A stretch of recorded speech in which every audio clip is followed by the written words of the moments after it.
Mi nombre es Elena Vasconcelos, tengo 49 años, y durante 48 de ellos creí que organizar la vida en planillas era lo mismo que controlarla. Ese martes de marzo, estaba en el andén de la estación de Cádiz con una maleta de ruedas de color burdeos, un café que ya se había enfriado y un itinerario impreso en papel A4, con horarios marcados en bolígrafo azul, como si la tinta pudiera duplicar el tiempo a mi voluntad. El tren a Sevilla partiría a las 2:22 de la tarde. Necesitaba llegar a la capital antes de las 5 de la tarde para firmar los contratos de venta del apartamento que había comprado con mi exmarido hace 17 años. Ese apartamento era el último cable que nos conectaba. Firmar los papeles finalmente cortaría ese cable con la precisión de unas tijeras quirúrgicas. El panel digital parpadeó. El tren se retrasaría 47 minutos. 47, un número tan específico que parecía una ofensa personal. Suspiré hondo y entré en el vagón, que ya estaba parado en la plataforma, con las puertas abiertas. Elegí una ventana en el lado derecho, como siempre hago, porque me gusta ver el mar cuando el tren sale de Cádiz hacia el continente. Es un momento breve pero gratuito. Es el tipo de belleza que ofrece la vida sin cobrar nada a cambio. El vagón estaba casi vacío. Una anciana tejía en el asiento delantero. Un joven dormía con los auriculares apoyados sobre sus hombros, con la cabeza colgando ligeramente. Y, 3 bancos frente a mí, al otro lado del pasillo, un hombre de cabello gris miraba por la ventana con la expresión de quien está viendo algo más, no la plataforma, sino un paisaje interior que solo él conocía.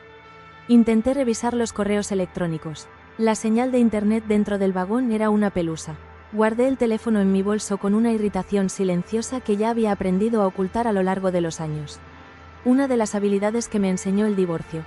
Guardar sentimientos en lugares donde no se interpongan en el camino. Fue entonces cuando el hombre de cabello gris giró en dirección al pasillo e hizo lo que nadie más hace. Me miró a los ojos y sonrió. No fue una sonrisa de cortesía, ni de interés romántico.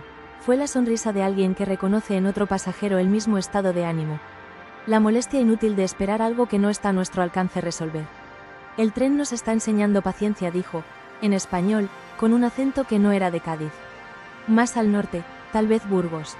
O simplemente desperdiciando mi tiempo, respondí, sin pensarlo mucho. Inclinó la cabeza, como quien reflexiona sobre una hipótesis. Depende de lo que hayas hecho con los 47 minutos. No había hecho nada. Me quedé sentada, rígida, con la rabia de una agenda rota. No miré por la ventana. No tomé el café que había comprado. Realmente no respiré. Su nombre era Andrés. Tenía 53 años. Era arquitecto jubilado y vivía en Cádiz desde hacía 2 años. Después de pasar la mayor parte de su vida diseñando edificios en ciudades que, según él, nunca llegó a habitar de verdad. Había una diferencia entre vivir en un lugar y habitarlo. Entendí esto al mismo tiempo, porque había pasado 17 años viviendo en un matrimonio sin habitarlo. Viajaba a Sevilla para ver a su hija, que acababa de tener su primer hijo. El primer nieto de Andrés. Usted va a ser abuelo, le dije, con una sonrisa genuina que me sorprendió. Ya lo soy, corrigió, suave. Nació a las 6 de la mañana. Voy a verla por primera vez. Había una ternura tan cruda en esta frase que tuve que mirar hacia la ventana. La plataforma seguía vacía. El sol de marzo en Cádiz tiene esa cualidad particular de no quemar, sino iluminar todo con una franqueza dorada que no admite sombras. ¿Y por qué no viajó a primera hora de la mañana?, pregunté. Mi hija me pidió que esperara. Ella quería que el primer momento fuera solo suyo, con su esposo. Para luego dejarme entrar. Tragué en seco. 49 años y todavía me emocionaba con pequeñas dignidades ajenas. Eso es muy bonito, dije yo, y la voz salió más pequeña de lo que pretendía. Andrés me preguntó por qué iba a Sevilla. Lo hice. El apartamento, los contratos, el ex marido cuyo nombre evité mencionar como si fuera una palabra de superstición. Escuchó con la atención de quien está presente de verdad, el tipo de atención que el mundo moderno ha ido olvidando como si fuera una habilidad innecesaria. ¿Y cómo te sientes al respecto?, preguntó. La pregunta me sorprendió desarmada. Esperaba un comentario práctico, una pregunta sobre el vecindario o el precio del apartamento. No eso, aliviada, contesté, después de una pausa, pero con miedo al alivio. Parece que después de firmar, tendré que empezar a vivir sin la excusa del apartamento. Andrés frunció ligeramente las cejas, pensativo. ¿Cuál es la excusa del apartamento? Necesité un momento para entender lo que yo misma había dicho. Mientras el apartamento no estaba vendido, todavía estaba en medio de algo. Todavía estaba demandando. Todavía había una pendiente que justificaba no planificar el siguiente paso en serio. Asintió lentamente, como quien reconoce un territorio que ya ha recorrido. Yo hice lo mismo, dijo. Después de la muerte de mi esposa, me tomó 3 años sacar su nombre del buzón.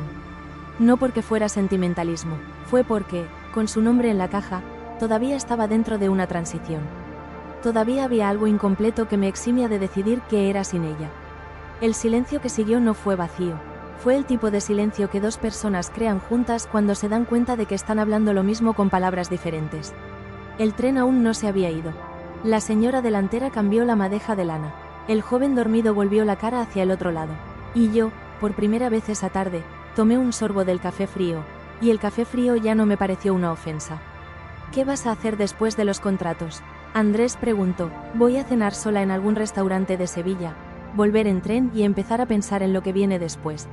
Respondí, con la misma precisión con que había anotado los horarios en la hoja A4.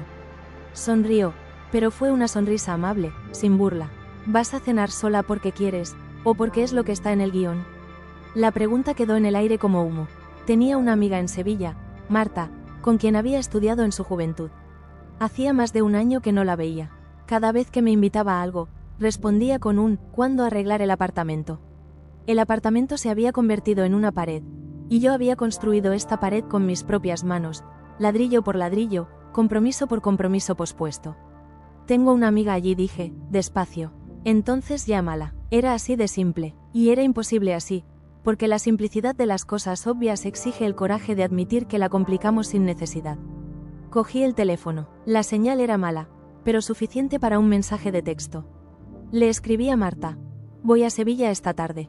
¿Eres libre para cenar? Ella respondió en menos de 2 minutos, con un signo de exclamación que parecía saltar de la pantalla. El tren comenzó a moverse, lentamente al principio, como algo que se despierta con cuidado para no despertar al mundo circundante. La plataforma se deslizó hacia atrás, y entonces surgió lo que yo había venido a esperar. El Atlántico, en una franja azul profunda entre los edificios blancos de Cádiz, con la luz de la tarde tocando el agua de una manera que hace pensar que el mar fue inventado específicamente para ese momento. Me quedé en silencio mirando esa agua. Andrés también miró, desde su banco, sin que tuviéramos que decir nada. Cuando la ciudad se quedó atrás y entramos en las llanuras de Andalucía, con los olivos pasando como una cuenta regresiva de algo que aún no sabía nombrar, volví a mirarlo. ¿Te quedarás en Sevilla cuánto tiempo?, pregunté. 1 semana. Ayudaré a mi hija a organizar la habitación del bebé. ¿Cómo se llama? ¿La bebé? Clara. Clara, repetí, y el nombre sonó como una promesa. Nos quedamos conversando hasta Jerez de la Frontera, donde Andrés bajó.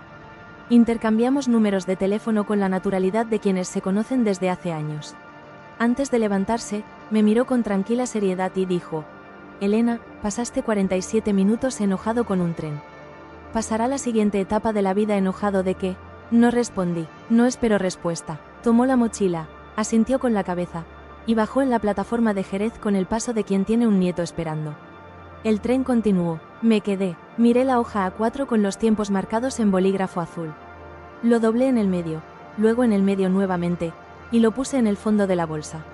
No lo tiré, ese no es el punto. El punto es que ella estaba en el fondo, no en mi mano, no dictándome qué sentir cada 15 minutos.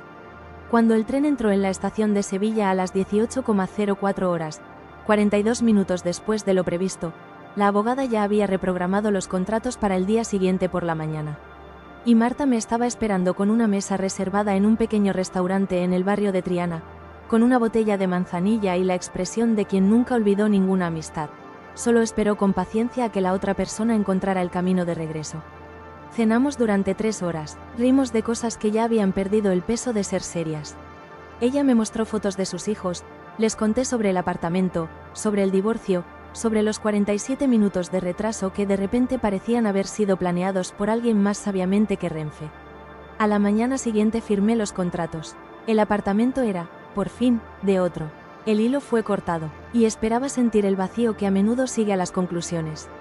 No sentí vacío, sentí espacio. Hay una gran diferencia entre las dos cosas, y me tomó 49 años aprenderla dentro de un tren atrasado, entre Cádiz y Jerez, mientras el Atlántico pasaba por la ventana como un espejo que, por primera vez en mucho tiempo, tuve el coraje de enfrentar. Hoy, 6 meses después, todavía no sé qué vendrá después. Pero ya no necesito saberlo para empezar. Marta me llama cada quinta. Andrés me envió una foto de Clara durmiendo, con una simple leyenda: Llegó a tiempo. Sonreí y no necesitaba una hoja de cálculo para entender lo que eso significa.